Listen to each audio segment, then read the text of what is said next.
এই রিধি, একটু দেখাও না প্লিজ। খাতা তো সাইডে রাখছি, একটু দেখে লিখো। বুঝতে পারছি না, একটু কাছে সরিয়ে দাও। দিনকানা হয়েছ নাকি? এত কাছের থেকেও দেখতে পাচ্ছ না? থাক, দেখতে হবে না, নিজেই লিখব যা আছে কপালে। আপনার মুরুদ জানা আছে আমার। এই নিন, চুপচাপ লিখুন। ধন্যবাদ। রিধির খাতা দেখে কয়েক সেট প্রশ্নের উত্তর কপি করে নিলাম আমার খাতায়। যাক, পাস মার্কটা হয়ে যাবে। নিজের ঘটের জ্ঞান আর পরে ঘাটের জ্ঞানেই পাশ করে যাব মনে হচ্ছে। ভালোভাবে খাতা জমা দিয়ে আসলাম। রিধিও আসলো আমার পিছু পিছু। এই, তুমি পরীক্ষা হলে এত কথা বলো কেন? এটা বোর্ড পরীক্ষা। যদি খাতা বাতিল করে দেয় তখন কি হবে? আরে দেখতে পারছিলাম না, তাই একটু শুনেছি। কেন? দিনকানা হয়েছ? বাড়ি যেয়ে কচু শাক খাবা। কখনোই ওই কচু শাক খাবো না। খাবে না? তোমাকে জোর করে খাওয়াবো। মানে, তুমি বাড়ি যাবে? হ্যাঁ, যাব। তোমাকে কচু শাক খাওয়ানোর জন্য। শোনো, আমি কিন্তু পরে তোমাকে তোমাদের বাসায় রেখে আসতে পারবো না। তার দরকার নেই। আজকে আমি ওখানেই থাকবো। কাল একসাথে পরীক্ষা দিতে আসবো। ওহ, ঠিক আছে, চলো। অতঃপর রিধিকে নিয়ে একটা রিকশাতে উঠলাম। কিছুটা পথ আসার পরে আমি বললাম, রিধি, তোমার কাঁধে একটু হাত রাখি। না, চুপ মেরে বসে থাকবা। আচ্ছা। ওপস, আপনাদের তো পরিচয়টা দিলাম না। আমি হলাম তানভীর, আর রিধি হলো আমার রাগী বউ। আমরা দুজনেই ইন্টার পরীক্ষা দিচ্ছি। আমরা দুজন দুই কলেজে পড়তাম, আর ভাগ্যক্রমে রিধির পেছনে আমার সিট পড়েছে। আমরা প্রেম করে বিয়ে করেছিলাম, তবে পালিয়ে গিয়েছিলাম টেস্ট পরীক্ষার 3 মাস আগে। তারপর দুই পরিবার আমাদের সুখের কথা ভেবে বিয়েটা মেনে নেয়। তবে আমরা যে যার বাড়িতেই থাকি। তবে রিধি মাঝে মাঝে আসে আমাদের বাড়িতে। যা হোক, চুপচাপ বাড়ির গেটে এসে দাঁড়ালাম। তারপর দরজাতে টোকা দিয়ে মাকে ডাক দিলাম, ও মা, দরজা খোলো। ওই হারামজাদা, শব্দ না করে চুপ করে দাঁড়া আসি। একটু পর মা এসে দরজা খুলে দিল। আরে রিধিমা, ভিতরে আসো। কেমন আছেন মা? জি মা, ভালোই আছি। তবে মাঝে মাঝে বান্দরটা জ্বালাতন করে। তুমি কেমন আছো? মা, তুমি কিন্তু আমার পেস্টিজ কুকারের সিটি বাজাচ্ছ। মা, আমিও ভালো আছি। তা হঠাৎ চলে আসলে যে? আসলে আপনার ছেলের দিনকানা হয়ে গেছে, তাই কচু শাক খাওয়াতে আসলাম। ও, ভালো করেছো। যাও গিয়ে একটু রেস্ট করো। হ্যাঁ রিধি, আসো, রেস্ট নিবা। ওই হতচ্ছাড়া, বৌমাকে যেতে বলেছি, তোকে যেতে বলিনি। যা, বাজার করে আন। মা, এইমাত্র পরীক্ষা দিয়ে আসলাম, এখনই বাজারে যেতে হবে? হুম, যেতে হবে। পারবো না, কাল পরীক্ষা আছে, পড়তে হবে। হুম, নিজে কত পড়ো, সব তো আমার খাতা দেখেই লেখো। বৌমা, তুমি ভিতরে যাও। আর তানভীর, তুই বাজারে যা। যাচ্ছি, ড্রেসটা চেঞ্জ করে তারপর যাই। আচ্ছা, ঠিক আছে। অতপর রিধিকে নিয়ে রুমে আসলাম। এই, এটা কি মানুষ থাকার ঘর? কি অবস্থা করে রেখেছো? যে অবস্থা দেখছো তেমনই। হুম, এমন অবস্থা কেন রুমের? গুছিয়ে রাখতে পারো না? না, তুমি গোছাও, আমি যাচ্ছি। হুম। তারপর ড্রেস চেঞ্জ করে বাজারের দিকে রওনা দিলাম। লিস্ট অনুযায়ী সব কিছুই কিনে বাড়ি ফিরছিলাম। আসার সময় দেখলাম মাঠে ক্রিকেট খেলা হচ্ছে। ব্যাস, বাজার রেখে আমিও খেলায় নেমে পড়লাম। তারপর খেলা শেষে বাড়ি ফিরলাম। ঘরে ঢোকার জন্য দরজাতে টোকা দিতেই মা ঝাড়ু হাতে দরজা খুলে দিল। আমি অবস্থা বেগতিক দেখে দিলাম দৌড়। তারপর বন্ধুদের সাথে আড্ডায় মেতে উঠলাম। সন্ধ্যার দিকে পকেটে থাকা মোবাইলটা চিৎকার করে উঠল। পকেট থেকে ফোন বের করে রিসিভ করলাম। রিধি ফোন দিয়েছে তাই। বলো, কি হয়েছে? কোথায় তুমি? এক্ষুনি বাড়িতে আসো। বাড়ি গেলে মা পিটানি দিবে। কিছু বলবে না, আমি সব সামলে নিব। আচ্ছা, তাহলে আসছি। হুম, দ্রুত আসবা। ওকে। কি আর করার, বাড়িতে ফিরতেই হবে, তাই আর দেরি না করে বাড়িতে চলে আসলাম। মা কিছুই বলল না, সোজা নিজের রুমে চলে আসলাম। দেখি রিধি খাটের ওপরে বসে পড়ছে। এই, তোমার কি কোনো আক্কেল জ্ঞান নেই? কেন? আমি কি করলাম? কি করলাম মানে? কাল পরীক্ষা, আর তুমি সারাদিন বাড়ির বাইরে কাটাচ্ছ। তো কি হয়েছে, তুমি তো আছো। হুম, কাল একটু দেখাবো না।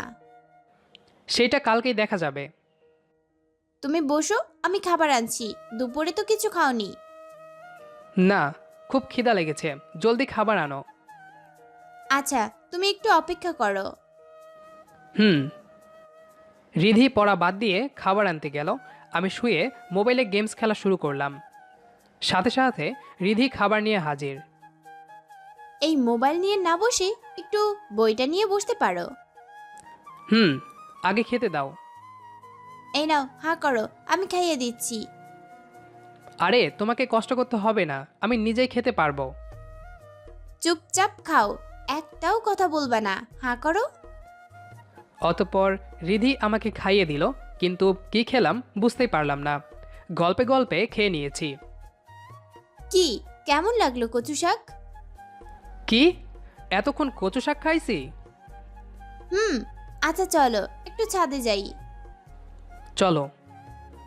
তারপর রিধিকে নিয়ে চন্দ্রবিলাস করলাম। তারপর নিচে এসে দুজনে একটু পড়াশোনা করে ঘুমাতে গেলাম। সকালে রিধির ডাকে ঘুম ভাঙল। রিধিকে দেখে মনে হলো কেবলমাত্র গোসল করে আসলো। আমিও লোভ সামলাতে পারলাম না, ওকে টেনে আমার বুকে আনলাম। এই কি করছো, ছাড়ো, দেরি হয়ে যাচ্ছে তো। তাড়াতাড়ি রেডি হও, পরীক্ষা দিতে যেতে হবে। তা তো যাবই, কিন্তু আজকে আমার বউটাকে অনেক সুন্দর লাগছে। আগে মনে হয় খারাপ লাগতো। না, তবে আগের থেকে এখন বেশি সুন্দর লাগছে। হয়েছে, আর দরদ দেখানো লাগবে না। একটা পাপ্পি দাও না। উম, টু। ঘুম থেকে উঠে দুজনে নাস্তা করলাম, পরীক্ষা দিতে যাওয়ার জন্য রেডি হচ্ছি। ওই, এত সেজেগুজে পরীক্ষার হলে যাচ্ছ নাকি মেয়ে পটাতে? কি বলো? মেয়ে পটিয়ে কি করব? একটাকে তো পটিয়েছি, আর কি দরকার? কি, তুমি ঘরে বউ রেখে আবার অন্য মেয়ের সাথে প্রেম করছো? কই প্রেম করছি? এই যে বললে একটা মেয়েকে পটিয়েছি। আরে আমি তো তোমার কথাই বলেছি। সত্যি তো? হুম, একদম সত্যি। মায়ের কাছ থেকে বিদায় নিয়ে রিকশাতে করে দুজনে পরীক্ষা কেন্দ্রে আসলাম। তারপর রিধি ওর বান্ধবীদের সাথে আড্ডা দিতে চলে গেল। আমিও একটা ফ্রেন্ডের সাথে আড্ডা দিতে থাকলাম। প্রাইভেট পড়তাম একসাথে সেই ফ্রেন্ড। বেশ কিছুক্ষণ আড্ডা দেওয়ার পর দেখলাম রিধিরা রুমের দিকে আসছে। তা দেখে আমার ফ্রেন্ড বলে উঠল, দোস্ত, এই মেয়েটার সিট তোর সামনে, তাই না? রিধিকে দেখিয়ে বলল, হুম। কেন? না, মেয়েটা কিন্তু হেভি দেখতে। চল কথা বলে আসি। আমার সাথে প্রতি পরীক্ষাতেই কথা হয়, তোর কথা বলতে ইচ্ছে হলে তুই যা। সত্যি যাব? ইচ্ছে হলে যেতে পারিস। আচ্ছা, গেলাম তাহলে। আরে বেটা, এত জিজ্ঞাস কেন? যা। অভিকে ঠেলে পাঠিয়ে দিলাম। যাক, বেটা একটু ঝাড়ি খেয়ে আসুক। রিধি যে পরিমাণ রাগী, অভিকে ঝাড়ি মারবে 100% শিওর। অভি জানে না আমি বিবাহিত, আর ও যার সাথে কথা বলতে যাচ্ছে সে আমার বউ। আসলে আমার কয়েকটা ক্লোজ ফ্রেন্ড ছাড়া কেউ জানে না আমি আর রিধি স্বামী স্ত্রী। হাই, আমি অভি। আপনি অভি নাকি, তা আমাকে বলছেন কেন? পরিচিত হতে চাচ্ছিলাম, এ আর কি। আমরা কি ফ্রেন্ড হতে পারি? না, সামনে থেকে সরুন।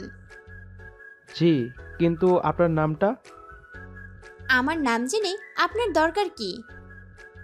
আমার কোনো দরকার নেই, আমার ফ্রেন্ডের দরকার। কই আপনার ফ্রেন্ড? ওই যে। চলেন, ওইটার ব্যবস্থা করছি আজকে। অতঃপর রিধি আর অভি আমার দিকে আসতে লাগলো। মনে হয় বাঁশটা আমার কাছে আসছে। এই, তুমি এই অভিনা গাভিকে আমার কাছে পাঠিয়েছো? আপু, গাভি না, আমার নাম অভি। ওই ছোকরা, তোরে জিজ্ঞেসি, তুই চুপ থাক। তানভীর, আমার কথার উত্তর দাও। আপু, আপনাদের দেখে মনে হচ্ছে আপনারা পরিচিত। ওই গাভীর বাচ্চা, তোকে চুপ থাকতে বলছি না? তুই যা তো এখান থেকে। জি আপু। ওই তানভীর, চুপ কেন? কথা বলো। আসলে হয়েছে কি, ওর তোমাকে ভালো লেগেছে, তাই তোমার সাথে কথা বলতে চাচ্ছিল, তাই পাঠিয়েছিলাম। লজ্জা করে না তোমার? নিজের বউকে একজন পছন্দ করলো আর তুমি তাকে কথা বলার জন্য পাঠিয়ে দিলে? আজ থেকে আমার সাথে কথা বলবা না। বাবু রাগ করো না, আমি তো ওকে একটু বকা খাওয়ার জন্য পাঠিয়েছিলাম। আর একটাও কথা বলবে না। যা, চলে গেল। ধ্যাত, কি করতে চাইলাম আর কি হলো? একজনকে বাঁশ দিতে গিয়ে নিজেই বাঁশ খেলাম। আজকে আর প্রশ্নের উত্তর দেখাবে না, এইটা আমি শিওর। তবে আজ তেমন সমস্যা নেই। কাল রাতে রিধি জোর করে অনেক রাত পর্যন্ত পড়িয়েছে। আশা করি আজকে নিজেই লিখতে পারবো। যা হোক, অতপর পরীক্ষা শুরু হলো। প্রশ্ন আজকে সহজ লাগছে। যাক, বাঁচা গেল। আজকে কারো খাতা না দেখেই লিখেছি। বেশ ভালোই পরীক্ষা দিলাম। তারপর সোজা বাড়িতে। রিধির সাথে পরীক্ষার পরে আর কথা বলিনি, কারণ ওর সাথে কথা বলতে গেলে চর বসিয়ে দিত। তাই মান সম্মান পকেটে নিয়েই চলে এসেছি। বাড়িতে এসে ফ্রেশ হয়ে টিভি দেখলাম প্রায় 2 ঘন্টা। তখন খবরে দেখালো ভূগোল দ্বিতীয় পত্র পরীক্ষা কাল হবে না। তাই তাড়াতাড়ি ফোনটা হাতে নিলাম, কারণ রিধিকে জানাতে হবে। পরীক্ষা চলাকালীন সময় রিধির টিভি দেখে না, শুধু ফোন ইউজ করে কথা বলার জন্য। প্রথম 2বার ফোন দিলাম, ধরল না। তৃতীয়বার ধরেই ঝাড়ি দিল। ফোন দিয়েছো কেন? বলেছি না আমার সাথে কথা বলবে না। একটা দরকারি ফোন দিয়েছি। কি দরকার? তাড়াতাড়ি বলে ফোন রাখো। কালকে পরীক্ষা হবে না, কালকের পরীক্ষা পিছিয়ে দিয়েছে। এই, ফাজলামো করতে ফোন দিছিলে? ফাজলামো না, সত্যি কথা। চুপ করো ফাজিল কোথাকার, শুধু শুধু সময় নষ্ট করলে। ফোনটা কেটে দিল। মানুষের উপকার করতে নেই, শুধু শুধু ঝাড়ি মারল। না বলাই ভালো ছিল। ফোনটা পাশে রেখে আবার টিভি অন করলাম, কারণ কালকে পরীক্ষা নেই। যাক, ভালোই হয়েছে, আজকে একটু আইপিএল দেখতে পারবো। হঠাৎ করে পাশে থাকা ফোনে গান বেজে উঠল। রিধি ফোন দিয়েছে। সাথে সাথে ফোন রিসিভ করলাম। বাবু, আই এম সরি, আমি না বুঝে তোমাকে বকা দিছি, প্লিজ রাগ করো না। হুম। এই, তুমি আজ আমার খাতা থেকে কিছু দেখলে না কেন? আমি নিজেই পারছিলাম, তাই দেখি নাই। বাবু, তুমি কি রাগ করে আছো এখনো? না। তাহলে অল্প কথা বলছো কেন? কথা বেশি বললেও দোষ, কম বললেও দোষ। তোমার সময় নষ্ট হচ্ছে, ফোন রাখো। এই, বললাম তো সরি, তাও কেন এমন করছো? এই এক কাজ করি, কাল তো বন্ধ, তাহলে বিকেলে একটু ঘুরতে যাই। তো যাও, বারণ করেছে কে? তুমি তাহলে বিকেলে আমাদের বাড়িতে চলে আসবা। আচ্ছা, আসবো। কি আর করব, রিধির সাথে ঘুরতে ভালোই লাগে, তাই আর না করলাম না। যাক, রাগের অভিনয়টা কাজে দিয়েছে। বিকালে রেডি হয়ে শ্বশুরবাড়ির সামনে হাজির। আমাদের বাড়ি থেকে রিধিদের বাসায় যেতে 15 মিনিট লাগে। ওদের বাসা শহরে আর আমাদের বাসা গ্রামে। রিধিদের বাসার নিচ থেকে ওকে ফোন দিলাম। হ্যালো রিধি, তুমি কই? এই তো বাসাতে, তুমি কই? এই তো তোমার বাসার নিচে দাঁড়িয়ে আছি। বাসার নিচে কেন? ভিতরে আসো। আর আমার একটু সময় লাগবে, ভিতরে এসে বসো। আচ্ছা, আসতেছি। অতঃপর রিদিদের বাসাতে প্রবেশ করলাম। সাথে সাথেই শাশুড়ির সাথে দেখা হয়ে গেল। শাশুড়িকে দেখলে মনে হয় রিধির বড় বোন, কারণ আমার শাশুড়ি এখনও জোয়ান। রিধি তাদের একমাত্র মেয়ে। বাবা কেমন আছো? ভেতরে এসো। জি, আমি ভালো আছি। আপনি কেমন আছেন? এই তো চলছে। তোমরা কি কোথাও যাবে? জি, একটু বাইরে ঘুরতে যাব। ও আচ্ছা, যাও রিধির রুমে গিয়ে বসো।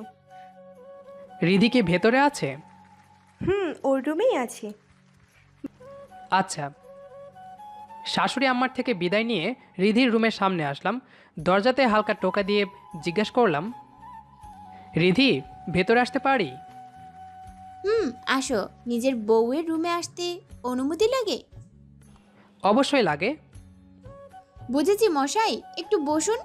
আমার প্রায় হয়ে গেছে। এত সেজে কি হবে, তাড়াতাড়ি করো।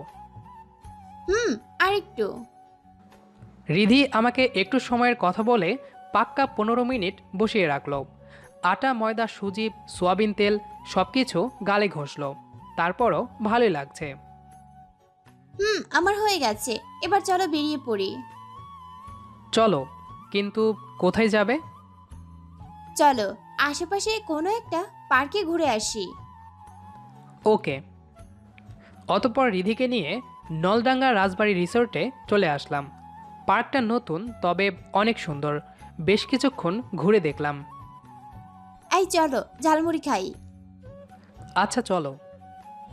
আমাদের এখানে ঝালমুড়িটা খুব ভালো তৈরি করে, আর আমার আর রিধির দুজনেরই ঝালমুড়ি প্রিয় খাবার। হঠাৎ করেই মাথার যন্ত্রণা শুরু হলো আমার। এটা বেশ পুরাতন রোগ।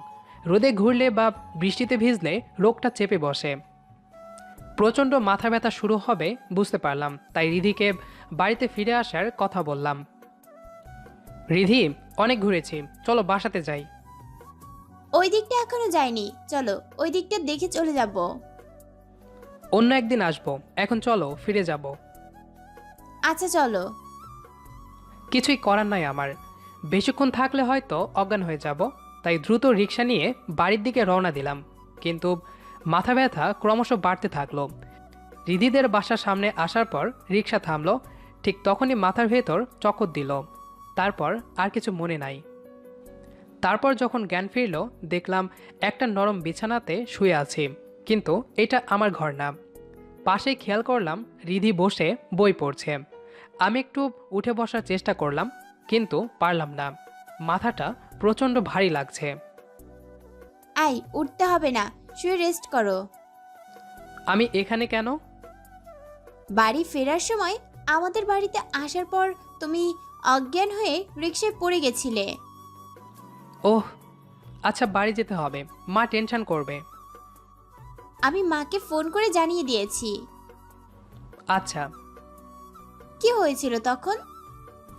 একটু মাথা যন্ত্রণা করছিল। তা আমাকে বললে কি হতো? ভেবেছিলাম ঠিক হয়ে যাবে, তাই শুধু শুধু টেনশন বাড়াতে চাইনি। হ্যাঁ, আমি তো তোমার কে যে আমাকে বলবা? আরে এমনটা নয়। হুম, বুঝেছি। কেমন? পাশে দুধের গ্লাস রাখা আছে, খেয়ে চুপচাপ ঘুমাও। আচ্ছা ঠিক আছে। রিধি দুধের গ্লাসটা আমার দিকে এগিয়ে দিল। দুধ হচ্ছে আমার প্রিয় খাবারের ভেতর অন্যতম, তাই এক চুমুকেই পুরো 1 গ্লাস দুধ সাভার করে দিলাম। এইবার চুপচাপ শুয়ে থাকো, আমি মাথা টিপে দিচ্ছি। না থাক, তুমি পড়ো। চুপ থাকবে একদম। আচ্ছা।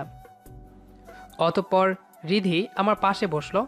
তারপর বইটা আমার বুকে রেখে মাথা টিপছে, সাথে বই পড়ছে। আমার খুব ভালোই বোধ হচ্ছে। আর রিধির দিকে তাকিয়ে আছি। এই, ওইভাবে তাকিয়ে আছো কেন? তোমাকে দেখছি। অত দেখতে হবে না, আমার লজ্জা লাগছে। ঠিক আছে, দেখব না। ওই, দেখবা না কেন? 100 বার দেখবা। তুমি তো এইমাত্র দেখতে বারণ করলে। আমি বারণ করেছি বলে দেখবা না? আছে তো। বলেই বুক থেকে বইটা সরিয়ে রিধিকে বুকের মাঝে চেপে ধরলাম। এই কি করছো? ছাড়ো, কেউ দেখে ফেলবে। দেখলে দেখবে, এটা আমার অধিকার। ও তাই? হুম। বেশ কিছুক্ষণ থাকার পর শাশুমা খেতে ডাকলো। দুজনে খেতে গেলাম। খাওয়া দাওয়া শেষে আবার রুমে আসলাম দুজনে। তারপর রিধি আবার বই নিয়ে বসলো। আমি ওর পাশে শুয়ে পড়লাম। এই রিধি, বই রেখে একটু আমার পাশে আসো, একটু গল্প করি। তোমার সাথে গল্প করলে পড়া কে পড়বে শুনি? আহাব, কালকে তো বন্ধ, শুধু আজকের রাতটা পড়া বন্ধ রাখো। কালকে তো আমি আর থাকবো না। আচ্ছা ঠিক আছে। অতঃপর রিধি বই রেখে আমার পাশে এসে শুয়ে পড়লো। আমিও ওকে জড়িয়ে ধরলাম। তারপর একটা শান্তির ঘুমে হারিয়ে গেলাম। সকালে প্রথমে আমার ঘুম ভাঙলো, দেখি রিধি এখনও আমাকে জড়িয়ে ধরে আছে। আমি ওকে আমার কাছ থেকে ছাড়িয়ে বিছানা থেকে ওঠার চেষ্টা করলাম, কিন্তু ও আরও শক্ত করে জড়িয়ে ধরলো। আরেকটু থাকো প্লিজ। না, এখন ওঠো, সকাল হয়ে গেছে, আমাকে বাড়ি যেতে হবে। ধ্যাত, আজকে এত তাড়াতাড়ি সকাল হলো কেন? এই পাগলি, সকাল ঠিক টাইমেই হয়েছে, উঠো এখন। হুম। অতঃপর দুজনে ঘুম থেকে উঠে ফ্রেশ হয়ে নাস্তা করলাম। তারপর আমি বাড়ি ফেরার জন্য তৈরি হলাম। রিধি ওদের বাসার নিচ পর্যন্ত আসলো আমার সাথে। এই শোনো, সাবধানে বাড়ি যাবে, আর একটু পড়তে বসবা ঠিক মতো, রাতে ফোন দিব আমি। আচ্ছা ঠিক আছে, আসি তাহলে। হুম। রিধিদের বাসা থেকে হেঁটে স্ট্যান্ড পর্যন্ত আসলাম, তারপর ইজি বাইকে চড়ে বাড়িতে ফিরে আসলাম। কি রে, কাল বৌমাদের ওখানে থাকলে হঠাৎ কিছু হয়েছিল? না, তেমন কিছু না, একটু অসুস্থ হয়ে গিয়েছিলাম। ও, এখন কেমন আছিস? ভালো। আচ্ছা, রুমে গিয়ে রেস্ট কর। হুম। অতঃপর নিজের রুমে গিয়ে রেস্ট নিলাম। ঘুম ভেঙে দেখলাম রাত হয়ে গেছে। যেহেতু কাল পরীক্ষা, তাই ফ্রেশ হয়ে বই নিয়ে পড়তে বসলাম। কিছুক্ষণ পড়ার পর রিধির ফোন। কি করছো বাবু? এই তো পড়তে বসেছি, তুমি? আমিও পড়ছি। কি ব্যাপার, আজকে নিজে থেকেই পড়তে বসছো? এমনি। আচ্ছা পড়ো, কাল দেখা হবে। শুভরাত্রি। বাই, শুভরাত্রি। অতঃপর পরের দিন মা ঘুম থেকে ডেকে তুলল। ঘুম থেকে উঠে ফ্রেশ হয়ে একটু বই নিয়ে বসলাম। এখন বুঝতে পারছি নিজের জ্ঞান থেকে লিখতে কতটা ভালো লাগে। সেদিন রিধি যদি জোর না করে পড়াতে বসাতো, তাহলে হয়তো এই বিষয়টা উপলব্ধি করতে পারতাম না। যা হোক, পরীক্ষার টাইম হওয়াতে তাড়াতাড়ি রেডি হয়ে নাস্তা করে কলেজে আসলাম। দেখি কলেজ গেটে রিধি দাঁড়িয়ে আছে। কি ব্যাপার, গেটে দাঁড়িয়ে আছো কেন, ভেতরে না গিয়ে? তোমার জন্য অপেক্ষা করছিলাম। ওহ, আচ্ছা চলো। শরীর কেমন এখন? আগের থেকে অনেক ভালো। আচ্ছা, আমি ওই দিকটায় আছি, সমস্যা হলে আমাকে ডেকো। আচ্ছা। অতঃপর দুজন দুদিকে চলে আসলাম। আজকে আর কারোর সাথে কথা বললাম না, চেঁচামেচি ভালো লাগছে না, তাই নিজের ছিটে এসে বসলাম। যথাসময়ে পরীক্ষা শুরু হলো। আজকেও ভালোই কমন বেঁধেছে, তাই নিজের মতো লিখে পূর্ণ সময়ের আগেই খাতা জমা দিতে উঠলাম। তখনই রিধি বলল, বাসায় যাইও না, বাইরে দাঁড়াও, কথা আছে। আচ্ছা ঠিক আছে। অতঃপর খাতা জমা দিয়ে বাইরে অপেক্ষা করছিলাম। পরীক্ষা শেষের বেল বাজার পর রিধি আমার কাছে আসলো। কি ব্যাপার, আজ এত দেরি হলো কেন? এমনিতেই। আচ্ছা, তোমার কি হয়েছে একটু বলবা? আমার আবার কি হবে? কিছুটা একটা হয়েছে। যে ছেলে প্রত্যেকটা পরীক্ষায় আমার খাতা দিকে লিখে, আর সে এখন পরীক্ষা চলাকালীন আমার দিকেও তাকায় না। এই, তুমি কি সেদিনের জন্য রেগে আছো? আরে না, এমনি আজকে কমন এসেছিল। সত্যি বলতে নিজে থেকে পরীক্ষা দিতে ভালোই লাগছে, তাই বাড়িতে পড়ছি। এজন্য শোনার প্রয়োজন পড়ছে না। তবুও তুমি আমার কাছ থেকে শুনবা। কি করে শুনবো? বাকি পরীক্ষা তো আমাদের আলাদা বিষয়ে। ধ্যাত, আচ্ছা চলো তো বাসাতে। চলো। অতঃপর আমি আর রিধি একই রিকশাতে বাসায় ফিরলাম। রিধি ওদের বাড়িতে নামলো আর আমি বাড়িতে চলে আসলাম। বাড়িতে এসে ফ্রেশ হয়ে রেস্ট নিলাম। কয়েকদিন পর রিধির পরীক্ষা শেষ, আমার আর একটা বাকি, আর সেইটা আগামীকাল। সেজন্য পড়ছিলাম। এর মাঝে রিধির ফোন আসলো, তাই ফোনটা রিসিভ করলাম। হ্যালো। হ্যাঁ, আমার বরটা কি করছে এখন? পড়তেছি। আমার বউটা কি করছে? তোমার বউটা এখন রান্না করছে আর তার বরের সাথে কথা বলছে। ওহ, তা আমার বউটা কি রান্না করছে শুনি? ইলিশ মাছ ভাজি আর আলু পোস্ত। আহ, জিহ্বাতে জল চলে এসেছে, খুব লোভ হচ্ছে খেতে। তাই তাহলে চলে আসো, কে যাও। না, এত রাতে আর যাচ্ছি না, তাছাড়া কালকে আবার পরীক্ষা। আরে আসো তো, কে যাও। তোমার খেতে ইচ্ছে করছে যখন, তাহলে আসো, আমরা একসাথে খাবো। না থাক, রাতের বেলা আর যাচ্ছি না। এই, তুমি যদি না আসো তাহলে কিন্তু আমি খাবো না। এখন ভেবে দেখো কি করবা। এই পাগলি, জেদ করো না। এত রাতে কি যাওয়া সম্ভব? আর এত রাতে তোমাদের বাসায় গেলে মানুষ কি ভাববে? নিজের শ্বশুরবাড়ি যখন খুশি তখন আসবে, এতে মানুষের যা ভাবার ভাববে। এখন বলো আসছো কি না। এই, না গেলে হয় না? কাল পরীক্ষা আছে, এত রাতে যে আবার ফিরে আসাটা একটু সমস্যা না? এক কাজ করো, বই আর অ্যাডমিট কার্ড নিয়ে চলে আসো, সকালে এখান থেকেই পরীক্ষা দিতে চলে যেতে পারবে। আসতেই হবে? হুম, আসতে হবে, খুব ক্ষুধা লেগেছে, তাড়াতাড়ি আসো, একসাথে খাবো। আচ্ছা। অতঃপর রিদিদের বাসায় যাওয়ার জন্য রেডি হয়ে নিলাম। তাড়াতাড়ি ওদের বাসায় যেতে হবে, না হলে রিধি না খেয়ে বসে থাকবে। কিন্তু এই রাতে গাড়ি পাওয়া খুব কষ্ট। মা, ও মা, কি হয়েছে, ডাকছিস কেন? শোনো, আমি রিদিদের বাসায় যাচ্ছি, রাতে ফিরবো না। এই রাতের বেলা বৌমাদের ওখানে কি করতে যাচ্ছিস? কোনো সমস্যা? সমস্যা নয়, এমনি রিধি যেতে বলেছে তাই যাচ্ছি। আচ্ছা, সাবধানে যাস। হুম। মায়ের কাছ থেকে বিদায় নিয়ে গাড়ির জন্য অপেক্ষা করতে থাকলাম, কিন্তু দীর্ঘক্ষণ অপেক্ষা করার পরও গাড়ি পেলাম না। তাই বাধ্য হয়ে সাইকেল নিয়ে বেরিয়ে পড়লাম। অর্ধেক পথ আসার পর একটা গাড়ি আমাকে ধাক্কা দিয়ে চলে গেল। পিচ রাস্তার ওপরে পড়ে যাওয়াতে হাত পা বেশ খানিকটা কেটে গেল। সেই অবস্থায় রিদিদের বাসাতে চলে আসলাম। দরজাতে টোকা দিতেই শাশুমা দরজা খুলে দিলেন। আমি যতবার এখানে এসেছি ততবারই ইনি দরজা খুলে দিয়েছেন। বাবা আসছো তুমি? রিধি সেই কখন থেকে না খেয়ে বসে আছে তোমার সাথে একসাথে খাবে বলে। ওহ, কথাটা বলেই আমি ভেতরে ঢুকলাম। এবার শাশুমা আমার দিকে খেয়াল করলেন। এ কি, তোমার হাত পা কাটলো? এই, এসব কিভাবে হলো? আসার সময় রাস্তার একটা গাড়ির সাথে ধাক্কা লেগেছিল। ও, অনেকটা কেটেছে।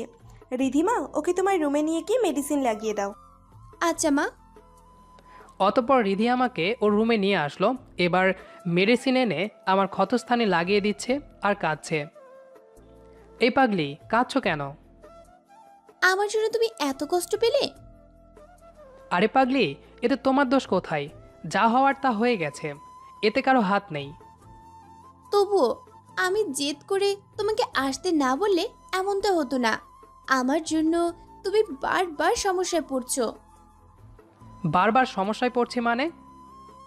এই যে আগের দিন আমার কথায় পার্কে যে অসুস্থ হলে, আবার আজকে আসতে বলার কারণে এমন একটা দুর্ঘটনায় পড়লে, এইসব কিছুর জন্য আমিই দায়ী। মোটেও না। আচ্ছা বাদ দাও, ক্ষুধা লেগেছে, খেতে চলো। আচ্ছা, তুমি এখানে বসো, আমি খাবার আনছি। আচ্ছা। অতঃপর রিধি আমাকে রেখে খাবার আনতে চলে গেল। কিছুক্ষণ পর আবার খাবার নিয়ে ঘরে ফিরে আসলো। তারপর খাবার টেবিলে রাখলো। এবার আমরা খেতে বসলাম। আমি খাবার সামনে বসে আছি, তা দেখে রিধি বলে উঠল, কি হলো, বসে আছো কেন? খাওয়া শুরু করো। কেউ যদি খাইয়ে দিত তাহলে প্রিয় খাবার আরও স্বাদের হতো। হয়েছে, নাও হা করো। হ্যাঁ। তারপর রিধি আর আমি খাওয়া শেষ করে অল্প একটু বই পড়ে ঘুমের দেশে হারিয়ে গেলাম। সকালে ঘুম ভাঙলো রিধির ডাকে, কিন্তু গতকালকের অ্যাক্সিডেন্টের কারণে ব্যথায় বিছানা ছেড়ে উঠতে পারছিলাম না।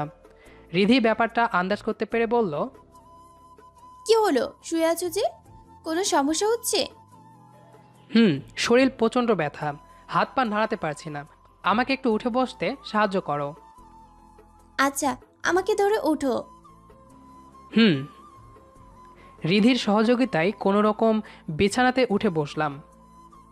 এই আস্তে আস্তে উঠে গিয়ে ফ্রেশ হয়ে নাও, আমি নাস্তা আর পেইন কিলার নিয়ে আসছি।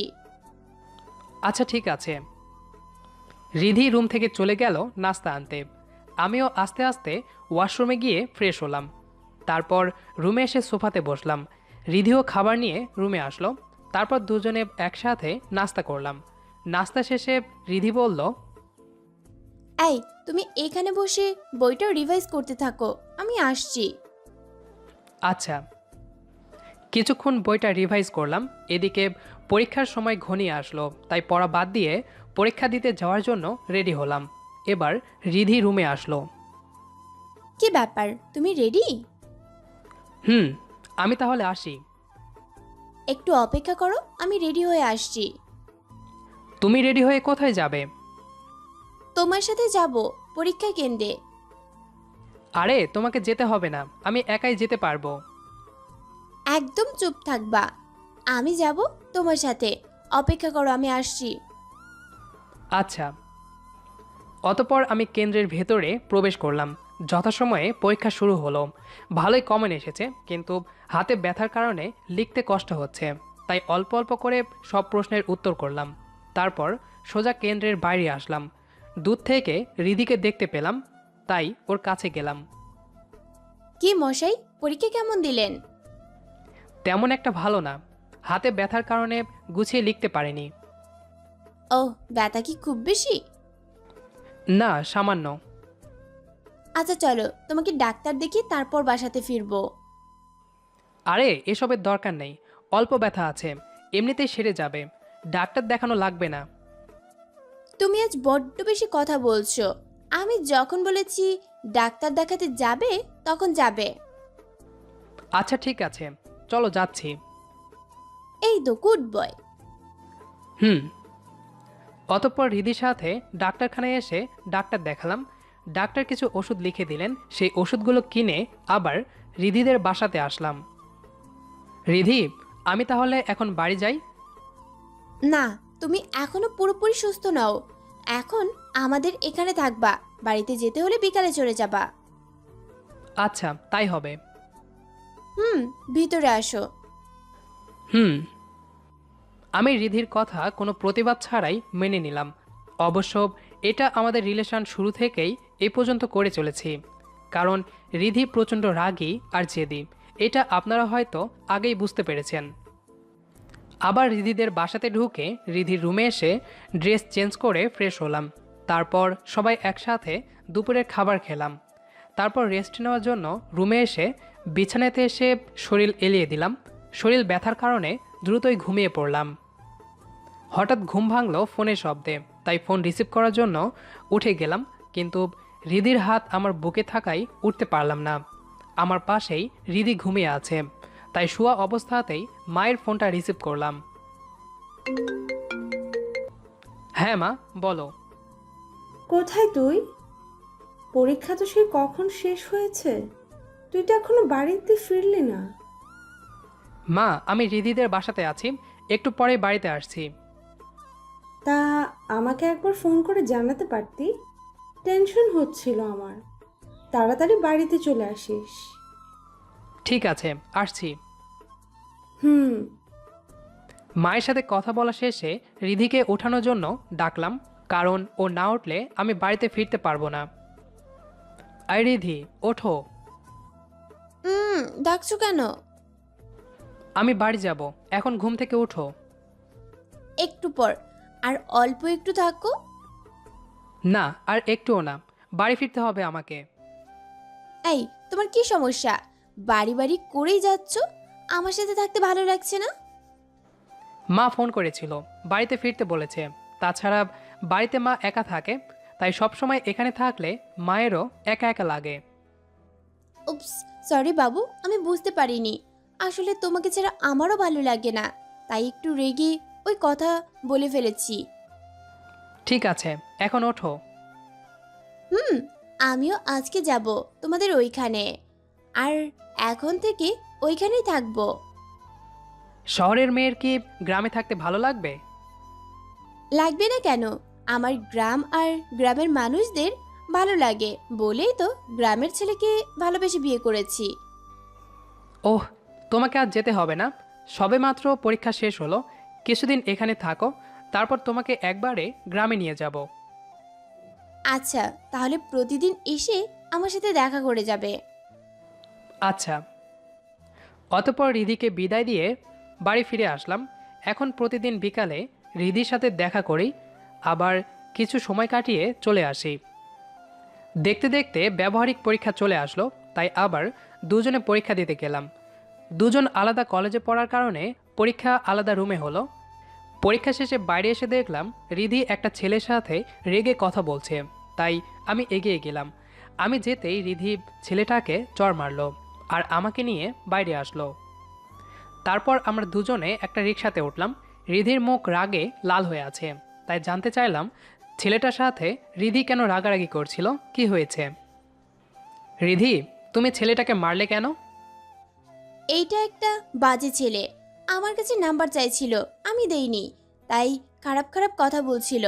সে প্রথম থেকে জ্বালাতন করছিল, তাই একটা চর বসিয়ে দিয়েছি। এজন্যই তোমাকে বলেছিলাম চলে যেতে। তুমি মনে হয় আগে থেকে জানতে এসব। তা জানতাম না, বর্তমান দেশের প্রেক্ষাপটের কথা চিন্তা করে বলেছিলাম। ওহ, কিছুটা পথ আসার পর রিধি যে ছেলেটাকে চড় মেরেছিল সেই ছেলেটা সহ আরও কয়েকটা ছেলে আমাদের রিকশা আটকালো। তারপর রিধিকে টানছিল, তা দেখে আমার মাথা গরম হয়ে গেছিল, তাই রিকশার ওপর থেকেই লাথি দিলাম কয়েকটারে।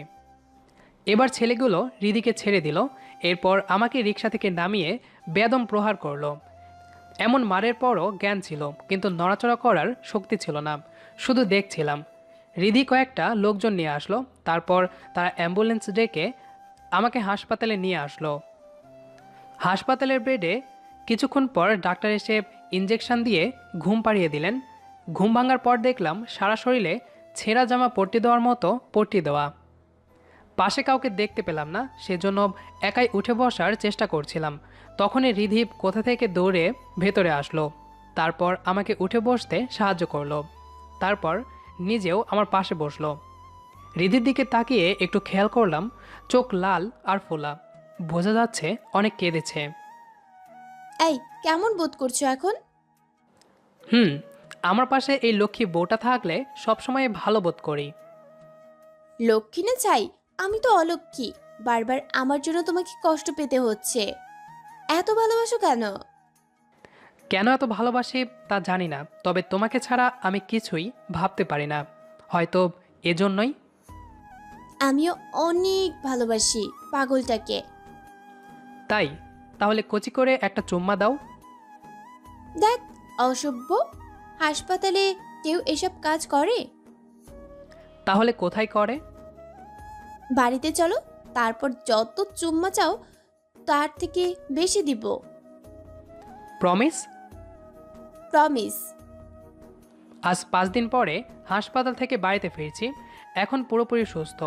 এত তাড়াতাড়ি সুস্থ হয়েছি রিধির সেবা যত্নে। যা হোক, বাড়িতে আসলাম, রিধিও এসেছে। আজ থেকে এখানেই থাকবে আমাদের সাথে।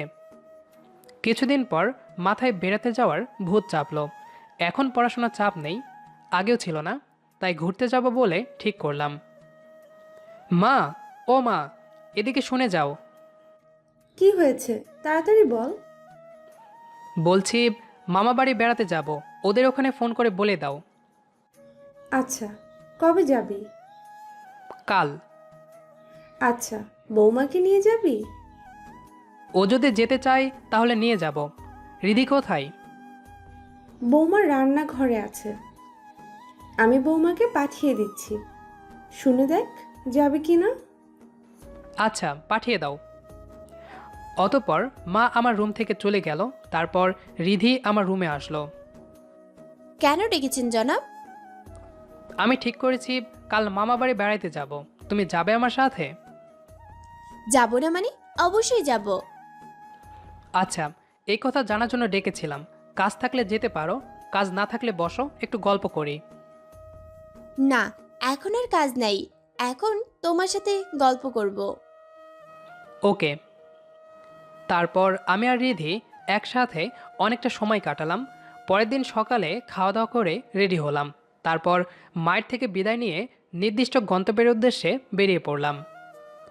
মামা বাড়ি বেশি দূর না, সেজন্য তাড়াতাড়ি পৌঁছালাম। কিছুটা পথ হেঁটে যেতে হয়, তাই বাস থেকে নেমে হাঁটতে হাঁটতে আমি আর রিধি এগোচ্ছিলাম। কিছুটা পথ এভাবে আসার পর মনে হলো কেউ আমাকে ডাকছে, তাই পেছনে তাকালাম। দেখলাম আমার মামাতো বোন ঐশী ডাকছে, আর ওর সাথে একটা মেয়ে আছে।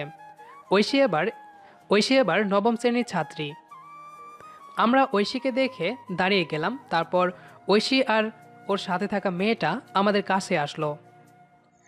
ভাইয়া কেমন আছিস? ভাবি তুমি কেমন আছো? আমি হলাম ভাইয়ার মামাতো বোন। ও, আমরা ভালো আছি, তুমি কেমন আছো? আমিও ভালো আছি। ভাইয়া দেখ তো ওকে চিনতে পারছিস কি না? না, ঠিক মনে করতে পারছি না। কে ইনি? ভুলে গেছিস? এই সেই তিথি, তুই যার ক্রাশ ছিলি। ওহ, মনে পড়েছে। কেমন আছো তিথি? বেচারি কেমনে ভালো থাকবে বল? তুই ওকে প্রেমের আগেই ছ্যাঁকা দিয়ে দিছিস। মানে? তুই ওকে রেখে বিয়ে করে ফেলেছিস। ওহ। তারপর আমরা সবাই একসাথে মামা বাড়িতে আসলাম। রাস্তায় রিধি একটাও কথা বলেনি, দেখে বোঝা যাচ্ছিল প্রচণ্ড রেগে আছে, তাই আমিও আর কিছু বলিনি। যা হোক, মামা বাড়িতে ঢুকতেই নানির সাথে দেখা। তিনি খুব রসিক মানুষ। আমাকে দেখা মাত্রই বলে উঠল, ওগো, তোমার ওই বুড়ো বউটাকে এতদিন পরে মনে পড়লো? নতুন বউ পেয়ে বুঝি পুরনোটাকে ভুলে গেছো? না গো বউ, তোমাকে কি করে ভুলি? তুমি তো আমার প্রথম ভালোবাসা, তাই তো তোমাকে দেখতে চলে এলাম। তাই বুঝি? এত ভালোবাসা? হুম। শুধু আমাকে ভালোবাসলে হবে? আমার সতীনটাকেও তো একটু ভালোবাসতে হবে। দুজনকেই অনেক ভালোবাসি। যাও, এবার তোমরা ফ্রেশ হয়ে নাও। ওকে। অতপর আমরা ফ্রেশ হয়ে খাওয়া দাওয়া করলাম। তারপর রুমে এসে দুজনে বিশ্রাম নেওয়ার জন্য শুলাম। এখানে আসার পর থেকে রিধি আমার সাথে একবারও কথা বলেনি। এই রিধি, কথা বলছো না কেন? কি হয়েছে? আমি কথা না বললে কি হয়েছে? দিদি তো কথা বলছে, যাও ওর সাথে কথা বলো। ও তো আমার থেকে সুন্দর, শুধু শুধু আমাকে কেন বিয়ে করলে? দেখলাম তো, ওকে পেয়ে আমার দিকে একবারও ফিরে তাকালে না। আরে পাগলি, শুধু শুধু রাগ করছো তুমি। মেয়েটা অনেক ভালো, তাছাড়া অনেক দিন পর দেখা, তাই একটু কথা বলেছি।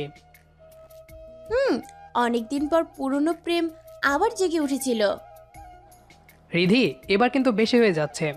ওর সাথে আমার কোনো প্রেম ছিল না, শুধু ও আমাকে পছন্দ করতো। থাক, আমাকে আর বোঝাতে হবে না। তুমি তো বেশিই বুঝো। বলেই বিছানা ছেড়ে উঠে চলে আসলাম, কারণ ওর সাথে থাকলে ঝগড়া শুরু হয়ে যেত। পাগলিটা আমাকে অনেক বেশি ভালোবাসে বলেই এত সন্দেহ করে। যা হোক, সারা বিকেল ঘুরে সন্ধ্যায় আবার বাড়িতে ফিরে আসলাম। রুমে এসে দেখি ঐশী আর রিধি বসে গল্প করছে। আমাকে দেখেই ঐশী বলল, ভাইয়া কোথায় গেছিলে? বৌদি একা একা ঘরে বসে বোরিং হচ্ছিল।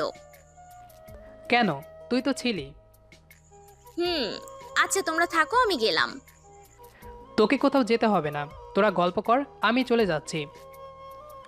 বলেই ছাদে চলে আসলাম। বেশ কিছুক্ষণ থাকার পর কেউ আমাকে জড়িয়ে ধরলো। বুঝলাম এটা রিধি, কিন্তু আমি কোনো কথা বললাম না। ভাবলাম একটু রাগের অভিনয় করব। বাবু সরি, তুমি তো জানো আমি তোমাকে অন্য মেয়ের সাথে দেখলে সহ্য করতে পারি না, তাই রাগ করে তোমাকে খারাপ কথা বলে ফেলেছি। এই সরি তো, কথা বলো প্লিজ, না হলে কিন্তু কান্না করব। কেন আমাকে কথা বলতে হবে? আমি তো তোমাকে ভালোবাসি না। না, তুমি আমাকে অনেক ভালোবাসো। তাই? তাহলে চলো, আজকে আরও বেশি ভালোবাসবো। আই ফাজিল, একদম দুষ্টুমি করবে না। আমি রিধির কথায় কান্না দিয়ে ওকে কোলে তুলে রুমে নিয়ে আসলাম। আজকে আবার নতুন করে বাসর করব। Bye bye. গল্পটি কেমন লেগেছে কমেন্ট করে জানাবেন। আর নিয়মিত এরকম গল্প শুনতে চ্যানেলটি সাবস্ক্রাইব করে আমাদের সাথেই থাকবেন। ধন্যবাদ সবাইকে।